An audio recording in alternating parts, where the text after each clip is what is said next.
Hello, and welcome back to our read through of the New Testament in 2026. We are picking up in John chapter 8 and reading through John chapter 12. Now, there's a lot of good stuff that happens in this chapter. And where we left off, Jesus has come back to Jerusalem for the Festival of Booths, and he has gotten into some debates and arguments with the people, and it's getting to the point where some people are seeking to arrest Jesus, some people are seeking to find out more and follow him, and it's really dividing the people. Now, chapter 8 begins with this interesting section, which some of you might notice in your notes, say, doesn't appear in the earliest manuscripts, or if it does appear, it appears in different places.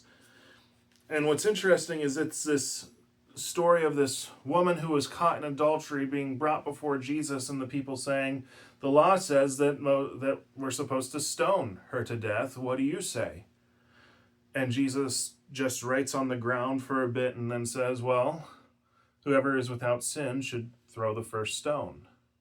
And eventually all her accusers leave, and Jesus himself doesn't accuse her. And some people point to this as like, well, Jesus is trying to get around the law of Moses here. But that's not entirely true, because the law of Moses said that if a man and a woman were caught in adultery, they were both to be stoned. And so when Jesus says, whoever is without sin here can throw the first stone, all the people drop their stones because they realize they didn't bring the man, they just brought the woman, which means that they're protecting a sinner and becoming sinners themselves.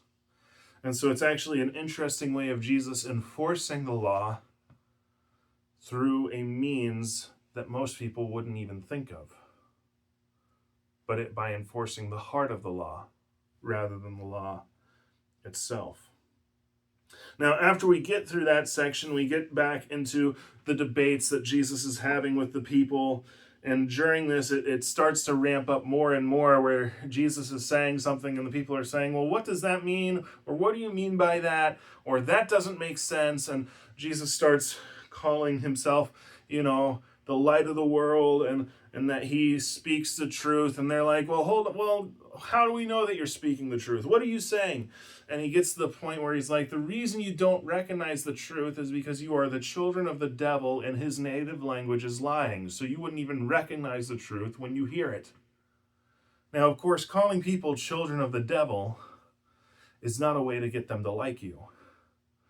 And they come back and they say, well, we're children of God. We're children of Abraham. Abraham is our father. Are you greater than Abraham for you to be able to say these things? And Jesus answers in John chapter 8, verse 58, truly I say to you, before Abraham was, I am. Taking the name of God that he revealed to Moses, I am who I am, for himself. Jesus calls himself God here, and they pick up stones to try and stone him for blasphemy. And Jesus goes and hides himself. Then we get a famous account of Jesus healing a man who's born blind. He makes mud with his spit and rubs it on the man's eyes, tells him to wash off in the pool of Siloam, which is at the southern end of Jerusalem, and the man comes back seeing.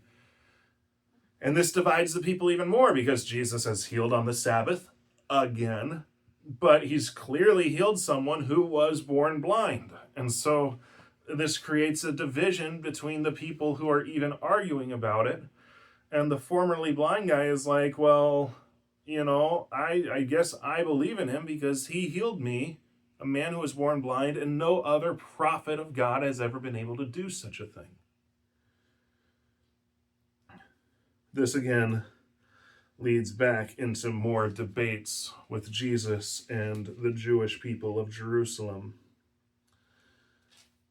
And it continues until it gets to the point where they are so angry and they realize that Jesus is calling himself God or the Son of God and equating himself with God, that he has to flee Jerusalem. Well, and shortly after he runs away from Jerusalem, being no longer welcome there, his friend Lazarus, who lives in Bethany, which is just outside Jerusalem, dies. He falls sick and dies. And Jesus actually hears the news while Lazarus is still sick, but then waits a few days before telling his disciples, let's go back and visit Lazarus. And by that point, Lazarus is already dead, and Jesus knows this. And of course, when he gets to his sister, Lazarus' sisters, Mary and Martha, they're upset at him. They're like, if you had been here, you could have saved him. But Jesus tells them something. I am the resurrection and the life. Whoever believes in me, though he die, shall yet he live. And that's a promise that he makes to Lazarus' sisters. When they go to the tomb, and Jesus actually weeps outside of the tomb. It's the shortest verse in the Bible. Jesus wept. But then he opens the tomb, they roll the stone away, and he calls out, Lazarus, come out. And Lazarus, who's been dead now for several days, comes walking out of the tomb, still bound in his burial cloths. And they let him out, and he's alive. But that only makes the priests in Jerusalem want to kill Jesus more. Because this is someone that can take their power away. Jesus is someone who, if this gets out, that he can raise the dead, can undo all the stuff that they have done to try and build themselves up.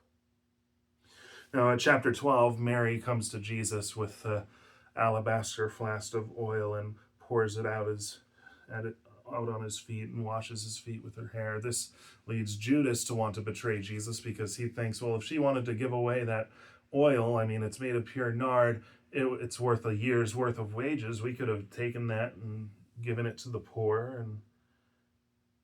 But Jesus stops him and says, well, no, this is an act of worship for me.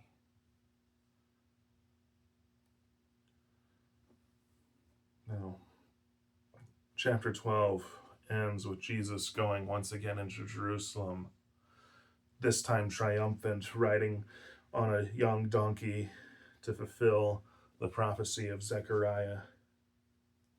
And the people are celebrating because here he is, the man who raised Lazarus from the dead.